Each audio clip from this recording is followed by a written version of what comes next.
Assalamualaikum warahmatullahi wabarakatuh. Apa kabar sahabat-sahabat semuanya, siswa-siswi Pak Bin semuanya? Ya, berjumpa lagi dengan saya Pak Bintang Eka Putra. Di sini saya ingin membahas mengenai seni rupa. Ya, seni rupa. Seni rupa itu sebenarnya banyak yang bertanya ya, apa sih seni rupa itu? Kalau kita lihat di zaman yang terus berkembang juga mempengaruhi perkembangan dalam bidang seni, banyak ilmu atau pengetahuan baru pada bidang seni yang terus berkembang pesat dari hari ke hari. Bidang seni memang tidak hanya ada batasannya, memang nggak ada batasannya, karena seni itu pada dasarnya adalah wujud ekspresi dari seseorang saat mengeluarkan imajinasinya.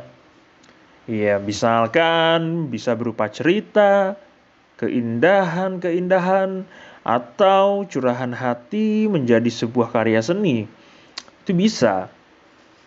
Seni rupa akan menjadi salah satu pembahasan yang menurut saya sangat menarik dan bisa membagi ilmu kepada murid-murid saya. Tentu saja tidak hanya kalangan umum murid-murid saja, tapi juga orang-orang, Anda-Anda semua sahabat-sahabat saya yang ingin mengetahui apa itu seni rupa.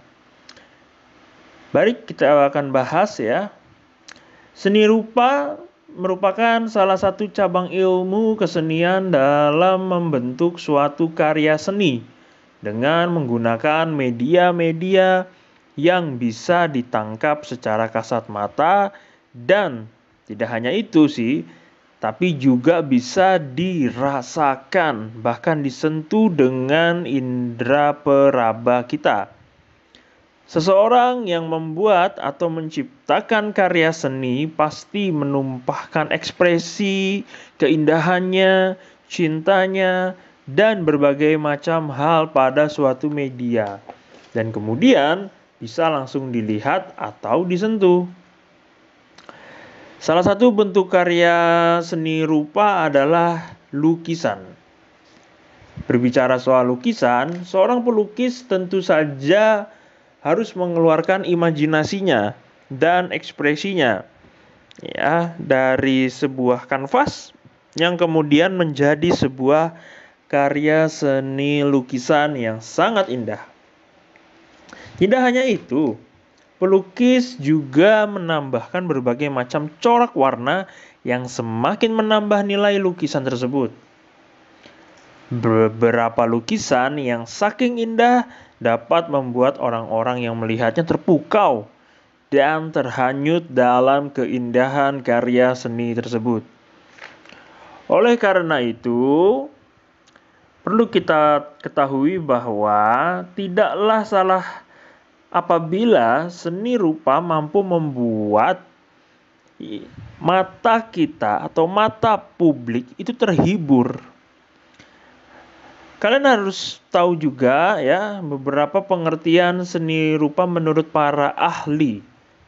Menurut Lamery, seorang ahli seni rupa dua dimensi mengungkapkan ya bahwa seni rupa adalah penglihatan ekspresi secara simbolis yang membentuk dan berwujud lebih tinggi serta menjadi lebih indah sebagai bentuk pengekspresian dan emosi. Menurut Hawking, seni rupa merupakan bentuk ekspresi jiwa dari seseorang yang diimajinasikan pada sebuah bentuk yang indah, kemudian diungkapkan serta dinikmati oleh banyak orang dalam pertunjukan atau pemeran-pemeran seni. Kemudian ada juga menurut Kamala Devi Keptopadhyaya. Seni rupa adalah suatu desakan ekspresi diri pada sebuah bentuk yang kemudian menjadikan seseorang mampu meluapkan apa yang dia rasakan, sehingga mampu membuat orang-orang yang melihatnya merasakan karya seni tersebut. Lalu ada juga menurut Cory Hartog, seni rupa adalah bentuk ekspresi dan emosi yang dapat dinikmati dan dirasakan oleh orang lain yang melihatnya. Ada juga yang terakhir menurut Susan Challenger. Susan Challenger menurutnya adalah seni rupa itu merupakan sebuah bentuk karya yang indah bagi manusia yang bisa dinikmati dengan rasa oleh orang lain melalui media tertentu. Kalau kita lihat dari penjelasan mengenai pengertian seni rupa dari berbagai menurut para ahli, maka secara umum maksud dari seni rupa ialah bentuk ekspresi seseorang yang ditumpahkan menjadi suatu karya seni yang mengandung nilai tersendiri. Nah, lalu unsur-unsur seni rupa itu juga harus kita pahami.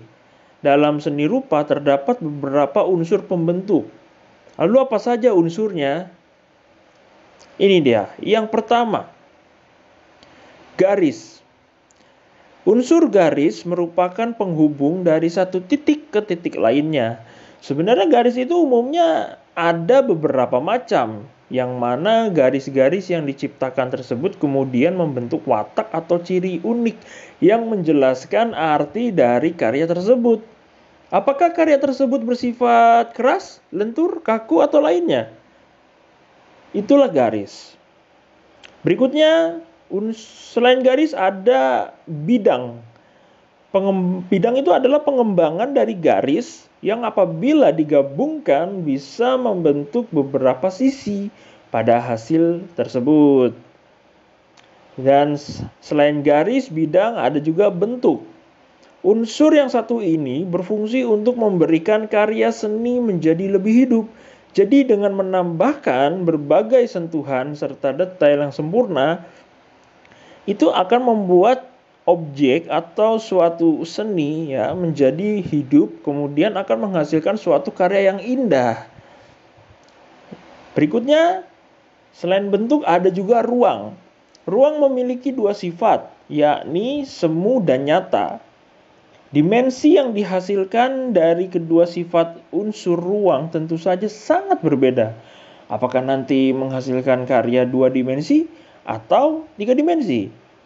Yang berikutnya ada warna, salah satu unsur penting yang akan menjadikan suatu karya seni jauh lebih indah. Paduan corak warna pada suatu karya seni itu sebenarnya tergantung dari yang membuat karya tersebut. Warna yang diberikan biasanya akan menggambarkan sesuatu dari karya tersebut loh. Seperti apakah suasana hatinya, apakah sedang senang, sedih, ya, dan berbagai suasana hati lainnya itu bisa diwakilkan dari si yang pembuat karya tersebut, ya, dan bisa diwakilkan dari warnanya. Selain warna ada juga tekstur. Dalam seni rupa, tekstur yang dimaksud adalah keadaan atau sifat yang ada pada hasil karya tersebut. Jadi, unsur tekstur juga merupakan ya sebuah sifat yang pasti ada pada seni rupa. Dan ini tekstur dikelompokkan menjadi dua, yaitu semu dan nyata. Tekstur semu apa itu? Tekstur semu adalah unsur tekstur yang kesannya itu berbeda ya antara penglihatan dan indera peraba. Jadi berbeda dengan tekstur nyata. Tekstur nyata itu mengandung kesamaan pada hasil karya tersebut. Ya, ingat. Tekstur nyata adalah tekstur yang mengandung kesamaan pada hasil karya tersebut. Baik melalui indera peraba dan penglihatan, semua dirasakan sama. Itulah perbedaan tekstur semu dan tekstur nyata. Selain tekstur, ada juga gelap dan terang. Unsur ini akan membuat hasil karya semakin terlihat sangat nyata karena Pada saat membuat karya tersebut, biasanya sang pencipta sangat memperhatikan intensitas cahaya dari objek yang akan dijadikan karya. Lalu, apa fungsi seni rupa? Seni rupa itu juga memiliki fungsi dilihat dari sudut pandang pengaruhnya dalam kehidupan dan komunitas masyarakat di suatu tempat. Yang pertama, bisa menjadi fungsi individu. Fungsi individu dalam seni rupa yaitu memiliki sifat yang berguna untuk memuaskan diri sendiri. Intinya, seseorang yang membuat suatu karya seni bertujuan hanya untuk pengekspresian dan memuaskan batinnya sendiri. Biasanya hasil karya tersebut akan mengeluarkan aura yang sangat dalam karena dibuat berdasarkan luapan ekspresi dari seseorang. Apakah itu ekspresi senang, sedih, dan lainnya. Dan yang berikutnya selain individu ada fungsi sosial. Fungsi sosial dalam seni rupa merupakan fungsi yang memberikan bentuk kepuasan bagi banyak orang. Ya, ini contohnya misalkan seni rekreasi yang dapat dinikmati banyak orang atau seni komunikasi agar mampu menarik saat berada di hadapan banyak orang. Itu adalah contoh-contoh dari fungsi sosial. Selain fungsi individu dan sosial, seni rupa juga berfungsi sebagai sarana peribadatan atau media mendekatkan diri kepada Tuhan yang Maha Kuasa, berfungsi sebagai sarana komunikasi dalam sebuah kelompok di masyarakat, dan bisa sebagai media menyampaikan edukasi terhadap masyarakat luas, baik secara tersurat ataupun tersirat, serta berfungsi sebagai media untuk melestarikan kebudayaan suatu negara. Kita lihat bahwa, dengarkan ya, seni rupa dapat digolongkan dalam beberapa jenis. Berdasarkan dari bentuk karya yang dihasilkan, satu, seni rupa murni. Suatu cabang seni yang menghasilkan karya menjadi lebih fokus akan nilai-nilai keindahan saja ya, serta tidak memperdulikan nilai praktis dari karya seni yang dibuat. Contoh karya yang masuk dalam jenis seni rupa murni ialah seni lukis, seni grafis, seni kaligrafi, seni patung, seni keramik. Ya, 5 seni itu adalah seni yang masuk golongan seni rupa murni. Ya, jadi seni rupa murni adalah suatu cabang seni yang menghasilkan karya menjadi lebih fokus akan nilai-nilai keindahannya saja. Ya, jadi yang dijual itu adalah nilai-nilai keindahannya, serta tidak mempedulikan nilai praktis dari karya seni yang dibuat.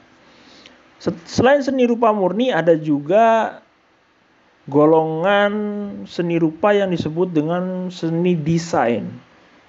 Seni desain ini misalkan arsitektur, desain busana, ya, desain interior, ya, itu adalah seni desain. Jadi seni desain adalah jenis seni rupa yang berhubungan dengan proses-proses kreatif ketika merancang sebuah bentuk. Nah, ketika kamu sudah memahami seni desain, maka berikutnya ada seni kriya. Seni kriya mungkin kamu pernah dan sering mendengar seni pahat, ukir kayu, kriya bambu, kriya rotan, kriya keramik ya. Nah, itu adalah contoh-contoh seni kriya. Karena seni kriya itu adalah sebuah karya yang dibuat menggunakan keterampilan tangan yang sangat memperhatikan nilai seni, serta aspek-aspek fungsional pada hasil karya seni tersebut. Beberapa contoh seni kriya, ya, tadi sudah saya katakan, yaitu seni pahat, ukir kayu, kriya bambu, kriya rotan, dan kriya keramik. Jadi suatu karya seni ya, baik seni rupa atau seni lainnya ya, hanya bisa dinikmati saat orang yang melihatnya mampu mendalami makna yang tersirat dalam hasil karya seni tersebut dengan cara mengagumi sentuhan-sentuhan artistik yang indah. Ya, itulah pesan penutup saya tadi.